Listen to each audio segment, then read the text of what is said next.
अब काला गैंगस्टर अपने पुराने बार में पहुंचा और सीधे गुंडों के एक झुंड के सामने बैठकर शराब पीने लगा। गुंडों ने उसकी बेखौफ शक्ल देखी तो तुरंत उसके पास आकर गालियां देने लगे, लेकिन अगले ही पल सब हैरान रह गए। सभी गुंडे एक साथ उस पर टूट पड़े।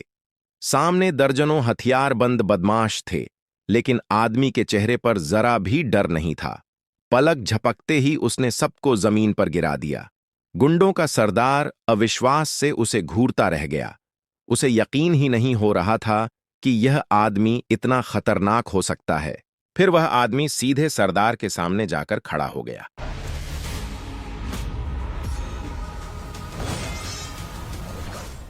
गुंडे ने पूछा कि उसने उसकी जान क्यों छोड़ी। आदमी बोला कि उनके बीच कोई दुश्मनी नहीं है और वे सब एक ही देश के लोग हैं, इसलिए सबको खत्म करने की जरूरत नहीं। इसके बाद उसने उस जगह को खाली करने को कहा, मगर गुंडे ने बताया कि यह इलाका कुंताई के कब्जे में है। अगर कोई उसे नाराज करे तो उसका बचना नामुमकिन है। लेकिन आदमी घमंड से बोला कि कुंताई उसके लिए कुछ भी नहीं। उसने गुंडे से कहा कि जाकर अपने मालिक को खबर दे दे, क्योंकि कल वह खुद आकर उसका हिसाब करेगा। बार वापस मिलने के बाद मालकिन ने आदमी को तुरंत यहां से चले जाने की सलाह दी, क्योंकि वह कुंताई की दहशत को अच्छी तरह जानती थी। मगर आदमी ने साफ कह दिया कि वह कुंताई को हर हाल में खत्म करेगा, चाहे कोई कितना भी बड़ा आदमी क्यों ना आ जाए, वह उसे बचा नहीं पाएगा।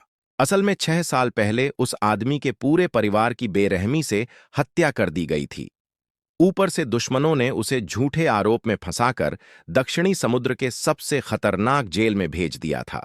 उस जेल में सिर्फ जंगल का कानून चलता था। वहां वही जिंदा रह सकता था जो सबसे ज्यादा निर्दयी हो। लेकिन जेल में दाखिल होने की पहली रात ही उसके दुश्मनों ने उसे मरवाने की कोशिश की। उन्होंने जेल के गुंडों को पैसे देकर उसे खत्म करने भेजा। गुस्से में आदमी ने सीधे जेल के सरगना का कान दांतों से काट लिया। उसकी यह क्रूरता देखकर जेल का सबसे बड़ा बॉस भी प्रभावित हो गया। किसी ने सोचा भी नहीं था कि वही बॉस उसे नई जिंदगी देगा। उसने आदमी से कहा कि अगर वह उसके लिए काम करे तो वह उसे लड़ाई की कला सिखाएगा और उसके परिवार का बदला लेने में मदद करेगा। बदले में जेल से निकलने के बाद आदमी को